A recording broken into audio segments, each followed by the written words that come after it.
بسم اللہ الرحمن الرحیم الحمدللہ والصلاۃ علی اہلہ اما بعد۔ مومنین کرام، ہم اپنے معاشرے میں دیکھتے ہیں کہ جب کسی کا کوئی فوت ہو جاتا ہے، اور خصوصاً جس ماں باپ کا بیٹا دنیا سے رخصت ہو جائے، تو بہت سارے ماں باپ جہالت کی وجہ سے کفریہ کلمات کہتے ہیں، خدا کی قضاء و قدر پر اعتراض کرتے ہیں، ناشکری کے کلمات کہتے ہیں۔ حتیٰ بعض لوگوں کو تو یہ کہتے بھی سنا گیا جو کہتے تھے کہ ہمارے ساتھ ظلم ہو گیا۔ تو ظلم کس نے کیا؟ یعنی گویا وہ اللہ رب العزت کو ظالم کہہ رہے ہیں۔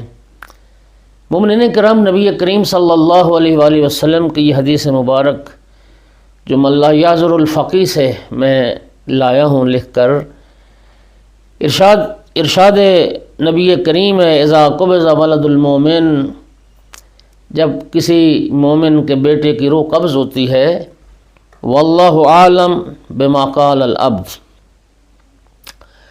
تو اس وقت جو بندہ کہتا ہے، اس بیٹے کے ماں باپ جو کہتے ہیں، اللہ بہتر جانتا ہے۔ فیصل الملائکۃ قبضتم ولد فلان المومن، اللہ پھر اس فرشتہ موت سے سوال کرتا ہے، کیا تم نے فلاں مومن کے بیٹے کی روح کو قبض کیا؟ فیقولون نعم ربنا، وہ فرشتہ موت وہ کہتا ہے، بے شک اے ہمارے رب، ہم نے تیرے فلاں بندہ مومن کی روح کو قبض کیا۔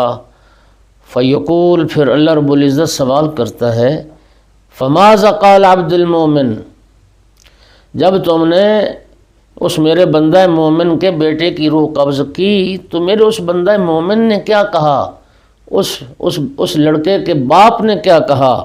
فیقولون، ملائکہ کہتے ہیں، یا اللہ، جب ہم نے اس کے بیٹے کی روح کو قبض کیا تو وہ کہتا تھا، حمدک ربنا، اے اللہ تیری حمد بجا لاتا ہوں، تیرا شکر بجا لاتا ہوں۔ واسترجع، اور وہ کلمہ استرجاع پڑھتا تھا اور بار بار یہ پڑھتا تھا، انا للہ و انا الیہ راجعون، بے شک ہم اللہ کی ملکیت ہیں، ہم اسی کی بارگاہ میں لوٹ کے جانے والے ہیں۔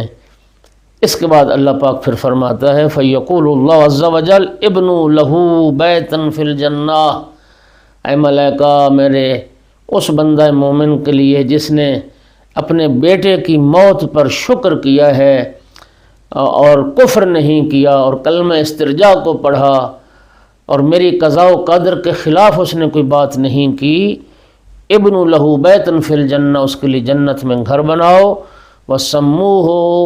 وسموہ بیت الحمد، اور اس گھر کا نام رکھنا بیت الحمد، حمد والا گھر، اس لیے کہ یہ میرا ایسا شاکر اور صابر بندہ تھا جس نے بیٹے کی موت پر بھی میری حمد کی ہے۔